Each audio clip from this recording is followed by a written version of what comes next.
kosalela yo mobikisi na esengo pe na loemo na ngolu na yo amata motema nanga nyonso pona yo Yahweh batelaka nga na mabe na ngolu na yo. Mon frère et ma sœur, nous bénissons le Seigneur pour cette semaine de la prière que nous avions commencé depuis le lundi.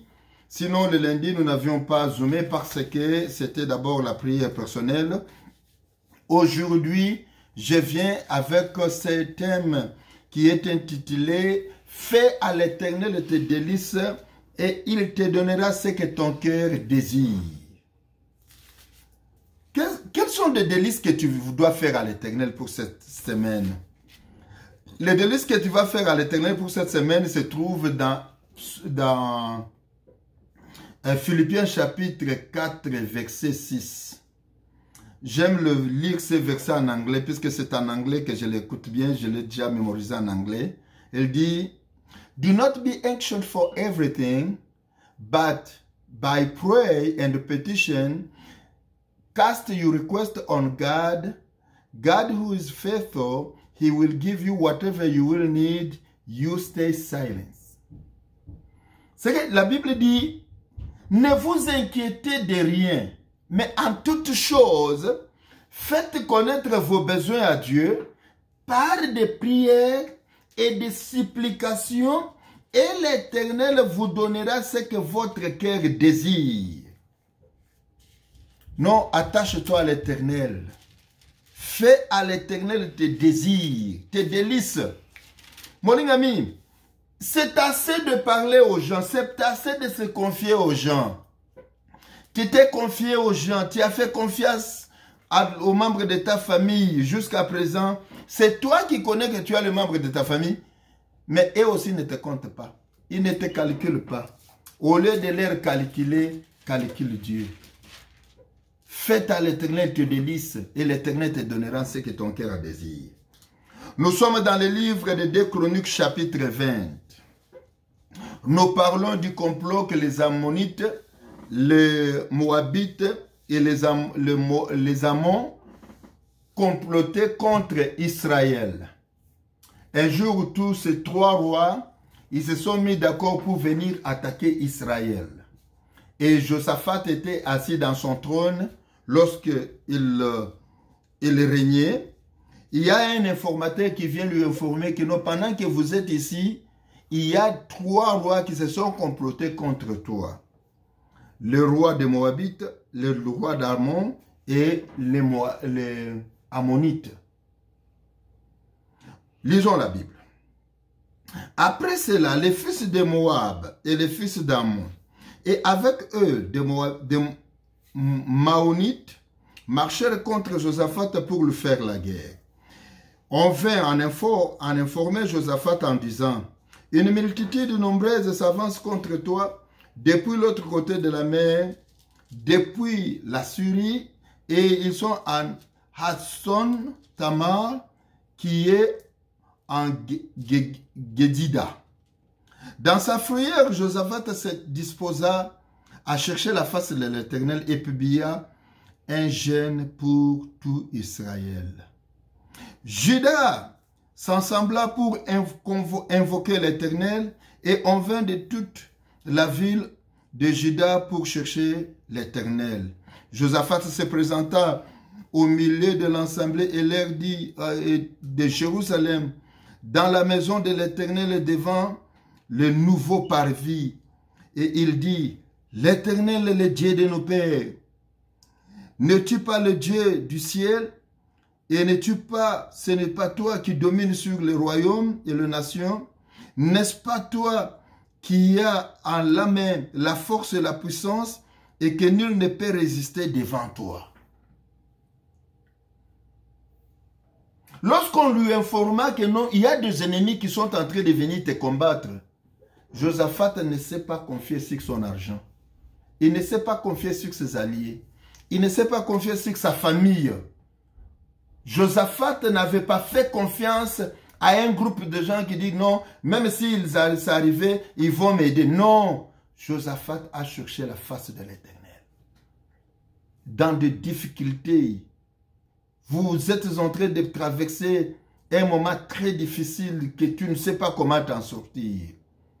Peut-être que tu as perdu la foi. Peut-être que tu ne sais pas qui tu peux te confier pour t'aider à te donner une solution pour t'en sortir dans cette difficulté. Je t'appelle, fais comme Josaphat qui est allé chercher la face de l'Éternel.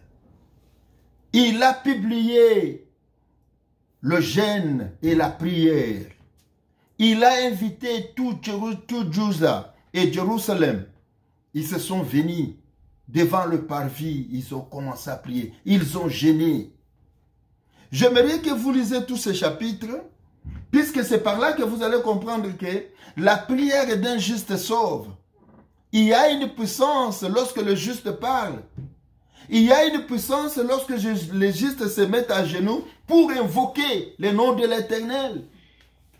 Et lorsque Josaphat a invoqué le nom de l'Éternel, vous liserez, lorsque vous lisez au verset 16, on dit, des mains descendaient contre eux et ils montaient par la colline de Tusti et vous le trouverez à l'extrémité de la ville de vallée et en face du désert de Joël. Ici l'Éternel, après avoir se confié à l'Éternel, la Bible déclare, le Dieu n'a pas épargné les ennemis. Il a renvoyé Josaphat et dit, comme il vient dans ce chemin-là, vous aussi vous allez toujours partir dans le même chemin. Et vous allez vous croiser. Retenez que j'avais prêché autrefois dit, laissez-les venir, nous aussi nous venons. Et nous allons voir qui va laisser la route à quelqu'un. Et ils se sont complotés contre toi, mais ils oublient que toi tu es un enfant de Dieu. Non, laissez les ennemis se comploter. Lorsque quelqu'un vous dit que non, ils sont en train de se comploter contre toi, ne les craignez rien. Confie-toi à l'Éternel. Cherche la face de l'Éternel. Faites comme a fait Josaphat. La journée de demain, dès que vous lisez cette prière, prenez 10 minutes de prière. Priez à Dieu. Demande à Dieu que Seigneur, je me confie à toi. Regarde comment mes ennemis sont entourés. Ils m'entourent.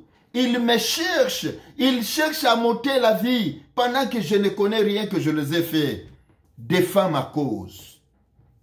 Défends ma cause éternelle.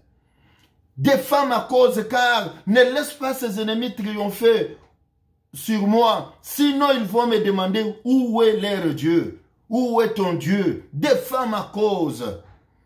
C'est de cette manière-là que l'Éternel a défendu Josaphat. Est-ce que vous savez, dans Proverbes, chapitre 18, verset 10, la Bible déclare, le nom de l'Éternel est une tour forte dont le juste s'appuie et se retrouve dans la sécurité? Non, notre sécurité, ce n'est pas l'argent. Notre sécurité, ce n'est pas le gens qui nous entoure. Notre sécurité, c'est le nom de Jésus.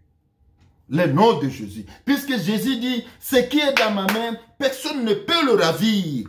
Je te mets dans la main du Seigneur. Je te mets dans la main de Jésus-Christ. Entre dans la main de Jésus-Christ.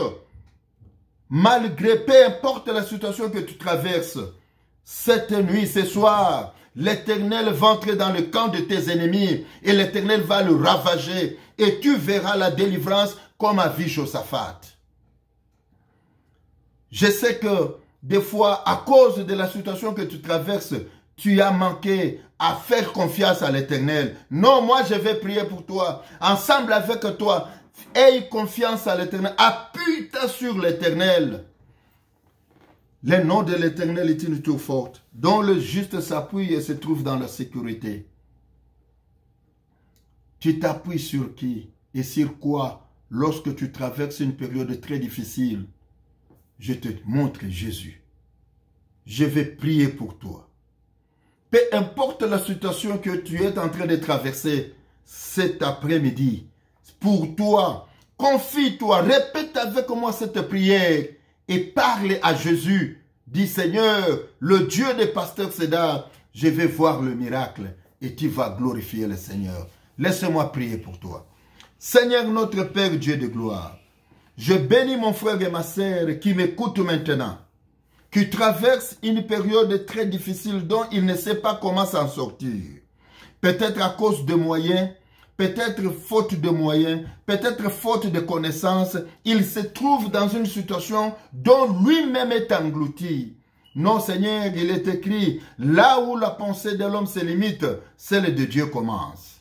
Je t'invite Dieu, entre dans la vie de mon frère, entre dans la vie de ma sœur, tranche son problème. Le Dieu grand, il est écrit, ta main n'est pas si courte pour guérir et ta main n'est pas si courte pour bénir.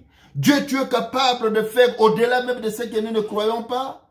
Seigneur, c'est toi qui as frayé la route au milieu de la mer Rouge.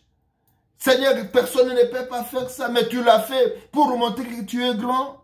Dieu, tu as mis la séparation entre les Égyptiens et les Israélites. Et tu as confondu les ennemis des Israélites. J'aimerais que tu fasses de même pour mon frère et ma soeur. Et recevez la délivrance. Toi qui souffres, toi qui ne sais pas comment t'en sortir, Dieu a des possibilités. Dieu sait combien ce qu'il va faire pour toi et reçois la bénédiction. Continue avec cette prière. Montre-toi que non, Dieu est ton Père et il va faire, il va agir au-delà même de ce que tu ne crois pas. Au nom de Jésus. Ce n'est pas encore cette semaine, ce n'est pas la semaine de dédicace, mais cette semaine c'est la semaine de prière. Continue avec la prière, que Dieu te bénisse, que Dieu t'assiste et que Dieu te délivre au nom de Jésus-Christ. Amen.